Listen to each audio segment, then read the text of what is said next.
우리 속담에 수박 겉핥기라는 속담이 있습니다. 무슨 뜻이냐면 어떤 일을 할 때에 수박 겉만 핥는 것 같이 건성건성하고 그냥 열심으로 하지 못해서 제대로 하지 않는 것을 말할 때 우리는 수박 겉핥기라는 말을 씁니다. 그런데 이 수박 겉핥기라는 말을 보면서 저는 다른 느낌을 좀 받았습니다. 어떤 것이냐면 수박은 겉을 아무리 핥아도 아무 맛이 나지 않습니다. 수박에 달고 수박에 시원한 것은 그 속에 들어 있습니다. 수박 겉을 아무리 열심히 핥아봤자 그것은 결코 우리의 갈증을 달래줄 수도 없고 우리에게 달콤함으로 기력을 회복시켜 줄 수도 없고 우리의 입을 기쁘게 해줄 수도 없습니다. 수박 겉핥기라는 것은 그냥 어떤 일을 띄엄띄엄 한다라는 것 말고도 어떤 것에 중심에 들어가지 못하고 제대로 즐기지 못하고 제대로 그 가운데 좋은 것을 누리지 못하는 것을 또한 말하지 않는가. 그러면서 이 수박 말고 복숭아로 이걸 바꾸면 어떨까라는 생각을 했습니다. 수박은 겉을 핥을 때 아무 맛이 없지만 또 별로 다른 느낌도 없고 그냥 맨질맨질하기 때문에 다른 아무 어려움도 없습니다. 그런데 여러분 복숭아는 어떻습니까? 복숭아는 그 껍질이 까칠까칠합니다. 그거를 혀로 핥는다 생각만 해도 혀가 아립니다. 그렇죠? 아픕니다. 그리고 복숭아에 알러지가 있는 분들은 그 혀를 핥으면 아마 온몸에 그 껍질을 혀로 핥으면 온몸에 울긋불긋 이런 것이 나게 될 겁니다. 그 안에 노랗고 물렁물렁하고 우리 어르신들이 좋아하는 것 같이 그리고 달콤한 그러한 뽀얗고 좋은 것이 있음에도 불구하고 그 겉만 핥으면 우리에게 남는 것은 까칠까칠하고 그리고 아리고 그리고 잘못하면 두드러기 나는 아픔뿐이지 결코 좋은 것을 누릴 수 없다라는 겁니다. 신앙생활을 하는 것이 이 수박을 먹는 것이나 이 복숭아를 먹는 것과 같지 않나. 그 속에는 분명히 좋은 것이 있고 단 것이 있고 그리고 정말로 부드러운 것이 있고 시원한 것이 있는데 우리가 그 속에 들어가지 못하면 그 중심에 들어가지 못하면 수박꽃 아무리 핥아도 아무 맛도 안 나는 것 같이 아니 오히려 그 중심에 들어가지 못하면 복숭아를 혀로 핥는 것 같이 오히려 더 힘들고 아프고 괴롭고 고통스러운 것만이 있지 않은가. 우리가 어떻게 하면 그 속에 이 달고 시원하고 부드럽고 좋은 것 하나님 앞에 하나님의 백성이 되어서 하나님의 자녀가 되어서 이것을 누릴 수 있을 것인가. 오늘 말씀 통하여서 진실로 저와 여러분이 신앙을 통하여서 믿음을 통하여서 주께서 우리와 동행하여 주시고 함께하여 주심을 통하여서 우리들에게 주시는 좋은 것을 받아 누릴 수 있는 먹을 수 있는 그 시원함을 가질 수 있는 그 달콤함을 먹을 수 있는 누릴 수 있는 그러한 저 여러분이 다 되실 수 있기를 주님의 이름으로 축원을 드립니다. 첫 번째로 우리는 기억해야 합니다. 고난 가운데 주님께서 함께해 주신다라는 겁니다. 우리는 때로 생각합니다. 열심히 살면 그리고 내가 항상 무슨 일이든지 힘들더라도 그것을 참으로 힘써서 잘하면 우리에게 고난이 없지 않을까? 힘든 일이 없지 않을까? 우리에게 고난이 있는 것은 때로는 내가 게으르기 때문이고 내가 잘 못했기 때문이고 내가 부족했기 때문이다. 사실 우리는 이렇게 생각할 때가 많습니다. 그런데 우리가 살다 보면 그리고 삶의 경험들이 점점 쌓이다 보면 어떤 것은 우리가 참 열심히 했어도 우리가 참 힘써서 했어도 모든 것을 거기에다 쏟아 부었어도 우리에게 고통이 있고 고난이 있고 힘든 일이 있는 것을 우리는 알게 되어집니다. 깨닫게 되어집니다. 그런데 그때 우리가 기억해야 될 것은 그 고난 가운데 주님께서 함께 하신다라는 겁니다. 주님은 고난을 친히 겪으신 분이었습니다. 고난을 친히 감당하신 분이셨습니다. 그래서 고난을 아는 분이시고 고난을 겪는 사람의 마음을 읽을 수 있고 같이 품어주실 수 있는 분이십니다. 오늘 이 베드로전서 5장 10절 말씀, 베드로전서의 가장 끝에 있는 말씀입니다. 베드로전서는 말씀을 통하여서 우리가 항상 가진 은혜대로 열심히 노력하는 자가 되어야 되고 애쓰는 자가 되어야 되고 하나님 앞에 바로 서려고 힘쓰는 자가 되어야 된다라는 것을 말합니다. 베드로전서의 내용들을 잘 읽고 마지막에 보면, 마지막에 사도 베드로가 오늘 우리가 읽는 이 말씀을 사실 너희가 이제까지 이러한 모든 것을 들었으니 주님 앞에 그와 같이 열심히 살아라, 열심히 노력해라, 이렇게 끈맺음을 맺는 것이 맞을 겁니다. 베드로전서의 5장까지의 말씀을 통해서 이렇게 하나님 앞에 열심히 살고 노력하고 힘차게 살아갈 때 너희가 하나님 앞에 이런 것을 받을 수 있고 누릴 수 있고 은혜가 있고 은사가 있다 말을 했으니까, 하나님의 말씀을 전해주셨으니까 그 마지막에 이제까지 들은 대로 너희가 열심히 살아라, 사실 이렇게 끝맺어야 맞을 겁니다. 그런데 오늘 말씀을 보면 이렇게 시작합니다. 모든 은혜의 하나님, 모든 은혜의 하나님이 너희로, 고난당한 너희로 친히 온전하게 하시며 굳건하게 하시며 강하게 하시며 털을 견고하게 하실 것이다. 너희가 그와 같이 열심히 살아도 결국 그것을 마무리하는 것은 하나님의 은혜요, 하나님의 세워주시는 힘이요, 하나님의 역사요, 하나님의 능력이 된다라는 겁니다. 왜냐하면 우리가 하나님 앞에 살아가는 이 땅의 삶은 사실 불완전할 수밖에 없기 때문입니다. 온전하기 어렵기 때문입니다. 그런데 온전하신 하나님, 온전하신 그분의 능력이 우리 가운데 있어야 이 불완전한 것을 채울 수 있지, 내가 아무리 열심히 노력해도 사실 그것이 되지 않는다라는 것. 베드로전서 5장 8절 말씀, 우리가 읽은 말씀 바로 전에 있는 말씀을 우리가 살아가는 삶, 우리가 살아가는 세상에 대해서 사도 베드로는 말합니다. 마귀가 우는 사자같이 두루다니며 삼킬 자를 찾는다. 우리가 이 땅을 살면서 사실 실수하지 않는 것 어렵습니다. 법정에 가 있는 사람들, 법정에 가서 이제 재판을 한 사람들, 받은 사람들 이야기를 합니다. 재판장에 가면 두렵고 떨린다라는 겁니다. 왜냐하면 내가 잘못한 게 없어도, 까딱 잘못하면, 내가 말 한마디 실수하면, 내가 잠시 긴장을 풀어서 다른 행동을 하면 재판장이 이상한 판결을 내릴 수 있고, 내가 죄가 없음에도 불구하고 오히려 죄를 뒤집어 쓸 수도 있기 때문에 재판장에 가면 항상 긴장해서 실수하지 않으려고, 잘못하지 않으려고 그렇게 있기 때문에 재판장에 가 있는 것 자체가 죄가 있든 없든 굉장히 두렵고 굉장히 어렵다라는 말을 합니다.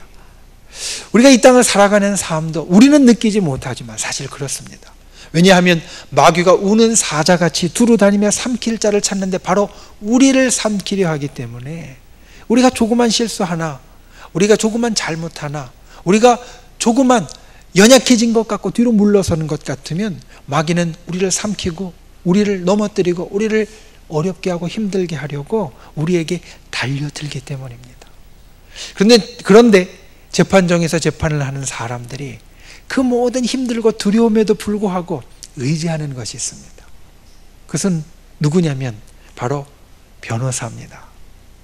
변호사, 법에 대해서 알고 무엇이 이 재판에서 나에게 유리하고 불리한지를 알 수 있고, 내 옆에 서서, 내 옆에 앉아서 내게 조언을 줄 수 있고 나를 도와줄 수 있고 내게 힘을 줄 수 있는 존재.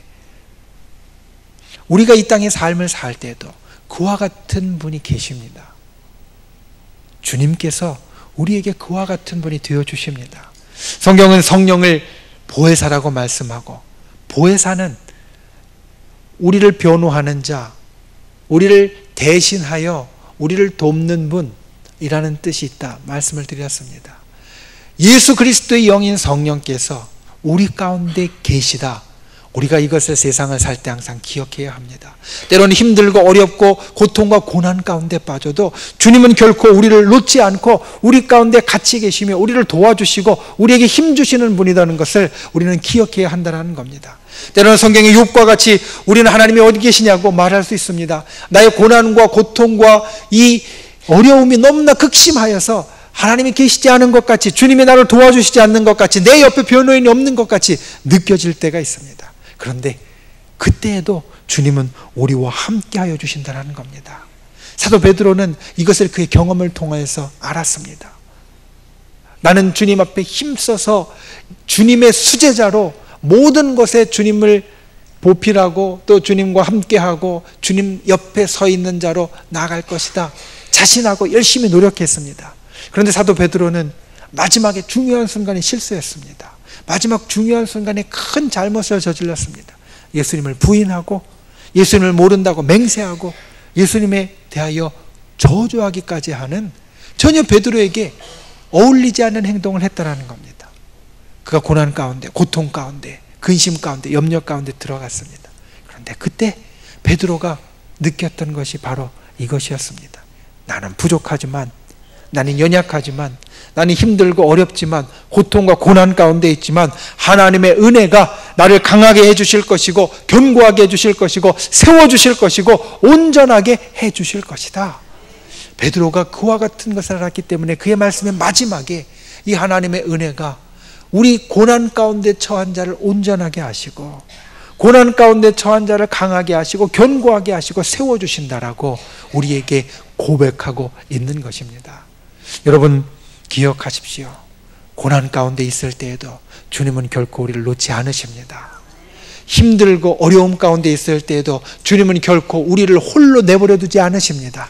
주님께서 우리의 손을 붙잡고 계시고 주님께서 때로는 필요하면 우리를 업어주시고 안아주시고 우리를 품에 품어서 다독여 주시고 또 우리와 함께 울어주시고 또 우리를 강하게 이끌어 주시는 분, 그분이 바로 우리의 주님이 되어주신다는 겁니다. 고통을 친히 감당하셔서 고통에 대해서 아시는 주님께서 우리 가운데 계시고 우리를 붙잡아 주시고 또 우리와 함께 하여 주신다. 저 여러분이 항상 이것을 잊지 않고 기억하는 분들이 되시기를 바랍니다. 로마서 8장 30절에 우리들에게 이렇게 말씀하십니다. 또 미리 정하신 그들을 또한 부르시고 부르신 그들을 또한 의롭다 하시고 의롭다 하신 그들을 또한 영화롭게 하셨느니라.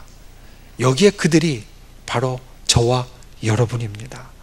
하나님께서는 우리로 미리 택하셨고 정하셨고 택하신 우리를 부르셨고 부르신 우리를 의롭다 하시고 또 우리를 영광스럽게 만들어 주신다 말씀하고 있습니다. 때로는 이 영화롭게 되는 과정 가운데 우리가 힘들고 어려울 때가 있다 할지라도 우리의 종국은 영화에 있다는 것을 잊지 않고 기억하셔서 주님을 꼭 붙잡고 우리와 함께하여 주시는 주님, 그분을 의지하고 나아가는 저 여러분이 다 되실 수 있기를 주님의 이름으로 축원을 드립니다. 두 번째, 주님과 함께 하십시오. 주님과 팀이 되십시오. 첫 번째는 고난 가운데 주님과 같이 하라는 것이라면 두 번째는 주님과 팀이 되십시오. 한 팀이 되십시오. 얼마 전에 브라질 월드컵이 끝났습니다. 약 한 달 좀 넘었습니다. 그 브라질 월드컵 세계의 여러 나라들이 출전해서 서로의 실력을 겨루었습니다. 전통적인 축구의 강호라고 불리는 팀들도 예외는 아니었습니다. 우리가 아는 브라질이나 아니면 영국이나 이탈리아나 포르투갈이나 이런 나라들, 전통적인 축구의 강국들이 거기에 다 나와서 경기를 했습니다. 그 나라의 선수들을 보면 아주 기라성 같은 정말로 실력이 뛰어난 선수들이 다 포진해 있습니다. 그런데 일반적으로 분석하는 사람들, 평론가들이 이 나라 축구 대표팀의 실력은 이만큼이다, 가령 100이다 라고 이야기하는 것들을 분석 기사들을 항상 시합을 하기 전에 내어놓는데 그 팀들이 경기하는 것을 보면 특히 초반에 예선전 경기하는 것을 보면 이 100이라는 것을 다 발휘하지 못하는 것을 우리가 봅니다. 예선전 경기할 때 보면 전혀 이 아주 강한 팀이 상대도 되지 않는 팀에 지기도 하고 아주 고전하기도 하고 가까스로 이기기도 합니다. 전력이 100이라고 여겨졌는데 이 100의 전력을 다 발휘하는 팀이 사실 별로 없습니다. 그런데 신기한 것은 이 팀들이 경기를 한 경기, 두 경기, 세 경기, 네 경기 해 나가다 보면 점점 더 이 100이라고 이야기한 이 전력에 근접해 나가는 것, 거기에 가까이 가는 것을 우리가 볼 수 있습니다. 첫 번째 경기를 할 때는 왠지 어설픈 것 같았는데 두 번째, 세 번째, 네 번째 예선을 지나서 이제 결선에 올라가서 토너먼트에 올라가면 그들이 본래 갖고 있던 실력들을 끝까지 발휘하는 것을 우리가 볼 수 있다라는 겁니다. 왜 그렇습니까? 평론가들이 이것을 팀워크라고 말합니다. 조화라고 말합니다. 여러분, 우리가 이 땅을 살면서 주님께서 우리와 함께 해주십니다. 말씀드린 대로 고통 가운데서도 주님은 우리와 동행해 주십니다. 그런데 주님과 한 팀이 되지 못하면 우리는 우리의 힘, 그리고 주께서 우리를 도와주시는 그 능력과 역사를 100% 발휘할 수 없을 수도 있습니다. 그래서 우리는 주님과 함께 해야 합니다. 주님과 함께 해야만, 주님과 한 팀이 되어야만, 팀으로서 내가 주님 앞에 받을 복과 은혜를 수박 겉만 핥는 것이 아니라, 복숭아 겉만 핥는 것이 아니라 그 속에 깊은 곳, 씨앗 있는 데까지 들어가서 다 누리고 먹는 자가 될 수 있다는 겁니다. 에드워드 포돌스키라는 작가가 쓴 걱정을 멈추라, 그러면 회복된다라는 책에 보면 염려라는 것이 다음과 같은 병에 직간접적으로 연결되어 있다라고 말합니다. 거기에 나와 있는 것을 보니까 다음과 같은 병명을 언급합니다. 고혈압, 천식, 류마티스, 감기, 갑상선 기능장애, 관절염, 편두통, 시력장애, 심장병, 위장병. 염려라는 것이 이와 같은 병에 직접적으로 또 때로는 간접적으로 연결되어 있다라는 겁니다. 여러분, 염려라는 것은 우리 마음에 있는 것입니다. 그런데 이 염려라는 것이 있으면 이와 같은 일이 우리들에게 생길 뿐만 아니라 또한 말합니다. 염려하는 사람치고 위대한 일을 이루는 사람은 없다라는 겁니다. 정신과 의사들은 또 말합니다. 염려는 어떤 전염병보다도 더 전염성이 강해서 염려하는 사람과 만나고 같이 지내다 보면 자기도 모르는 사이에 이 염려라는 병에 전염이 된다. 그런데 염려가 왜 우리들에게 그와 같은 영향을 미치느냐? 염려라는 말, 성경에 보면 염려하지 말라라는 말, 염려에 대해서 언급하는 말이 약 500번 이상 나온다라고 하는데, 염려라는 말은 신약성경에 기록된 헬라어로 메림나오라는 말입니다. 그런데 이 염려라는 말을 뜯어보면, 나누어 보면 갈라노타라는 단어와 그리고 마음이라는 단어가 같이 합쳐진 말입니다. 즉 염려라는 것은 무엇이냐면 마음을 갈라놓는 것이다 라는 뜻이 된다라는 겁니다. 그러니 갈라진 마음을 가진 사람, 그의 삶은 언제나 흔들릴 수밖에 없습니다. 항상 갈라져 있으니 갈피를 못 잡을 수밖에 없습니다. 생각도 불안하고 감정도 불안하고 결정도 불안할 수밖에 없습니다. 판단력도 정확하지 않을 수밖에 없습니다. 갈라진 마음에서 생각하는 것이니 바른 판단, 힘 있는 판단을 내릴 수가 없습니다. 이해력도 갈라놓기 때문에 확신도 없습니다. 관찰력도 부족합니다. 그러니 염려를 이 속에 담고 있는 사람은 결코 위대한 일을 하는 사람이 될 수 없고, 판단도 정확하지 않고, 그리고 감정도 정확하지 않고, 결정도 확고하지 못하니까 위대한 일을 하는 사람이 되어질 수 없고, 또 마음 가운데 항상 갈팡질팡하고 갈라진 것 사이에 왔다 갔다 하니까 여러 가지 병들이 그 속에 생길 수밖에 없다라는 겁니다. 그런데 이 염려라는 것이 우리 현대에 점점 더 많아진다라고 말합니다. 지난 100년 동안에 인구는 약 670%가 늘었는데 이 염려로 인한 정신질환자의 수는 23,000%가 넘게 증가했다. 그래서 정신과 의사 하는 말을 보니까 인구 증가율의 35배에 가깝게 이 염려로 인한 정신질환자들이 우리 주변에 많이 늘어났다. 우리가 사는 시대는 그와 같이 염려가 많은 시대이고 마음이 갈라진 시대이다 라고 말을 한다는 겁니다. 이 염려를 이기는 것이 무엇인가 이 염려를 이기는 것은 소망입니다. 소망은 믿을 수 있는 기대라는 뜻입니다.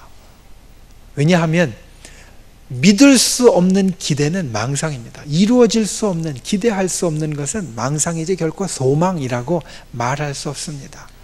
이루어지더라도 그것을 내가 기대할 만한 것이 돼야지 소망이 되지, 기대할 만한 것이 되지 않으면 그거는 소망이 아니라 때로는 우리를 절망으로 이끌고 가는 것이 될 수밖에 없다는 겁니다. 이 소망은 우리에게서 참 중요합니다. 닐 스트레이트라는 사람은 이런 말을 합니다. 사람에게서 재물을 빼앗아 보라, 그를 방해하는 것이 된다. 사람에게서 목적을 빼앗아 보라, 속도를 늦추는 것이 된다. 그런데 사람에게서 소망을 빼앗아 보라, 이것은 그를 아주 정지시키는 것이 된다. 사람이 재물 없이 살아갈 수 있고 목적 없이 얼마간은 살 수 있지만 소망 없이 우리의 삶은 한 걸음도 나아갈 수 없다라는 겁니다. 여러분, 우리가 이 땅에서 그와 같은 모든 염려와 근심과 걱정으로 인하여서 힘없는 삶을 살아가는 것, 주께서 결코 바라시는 것이 아닙니다. 그런데 그것을 이기려면 소망이 있어야 하는데, 소망은 우리 혼자에게서 나오는 것이 아니라 소망은 주님과 팀을 이룰 때 진정한 소망이 우리에게 있다. 저 여러분이 이것을 생각해야 합니다. 빌립보서 4장 13절 말씀 말합니다. 내게 능력 주시는 자 안에서 내가 무엇을 모든 것을 할 수 있느니라. 여러분, 이게 소망입니다. 내게 능력 주시는 자 안에서 내가 예수 그리스도와 한 팀이 되면, 내가 예수 그리스도와 한 팀이 되면 내게 능력 주시는 자 안에서 내가 모든 것을 할 수 있다. 이게 주께서 우리들에게 주시는 소망이 된다라는 겁니다. 여러분, 주님과 한 팀이 되십시오. 주님을 대적하지 마십시오.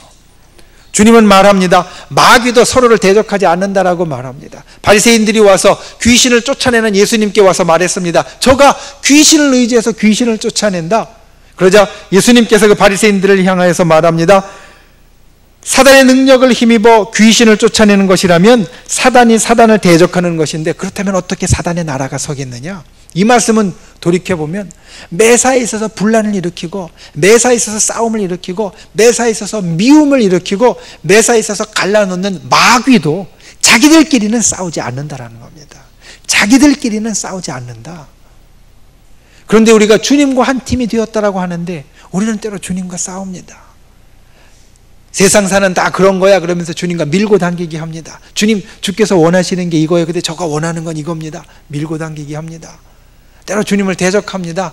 주님 말씀 마음에 안 드는데 잠깐 저 귀 좀 닫을게요. 뒤돌아섭니다. 여러분, 한 팀은 밀고 당기는 사이가 아니고, 한 팀은 등 돌리는 사이가 아니고, 한 팀은 대적하는 사이가 아닙니다. 한 팀은 서로 마주보고 손잡고 같이 가고 같이 힘을 보태는 사이입니다. 우리는 주님과 그와 같은 사이가 되어야 합니다. 여러분, 주님과 한 팀을 이루십시오. 그러면 모든 것을 할 수 있는 소망이 우리 가운데 있게 되어지고, 주님의 그 강력한 능력으로 우리가 세워지고 온전하여지고, 그리고 모든 것을 이길 수 있게 되어져서 우리에게는 모든 어렵고 힘들고 불편하고 또 염려와 근심과 걱정도 다 떠나가게 될 줄로 믿습니다. 우리의 갈라진 마음을 주님과 함께 할 때 하나로 합치게 될 줄 믿습니다. 주님 앞에 주님과 한 팀이 되셔서 이기는, 승리하는 강력한 그러한 이 땅에서의 신앙생활, 우리의 삶을 살아가는 저와 여러분이 다 되실 수 있기를 주님의 이름으로 축원을 드립니다.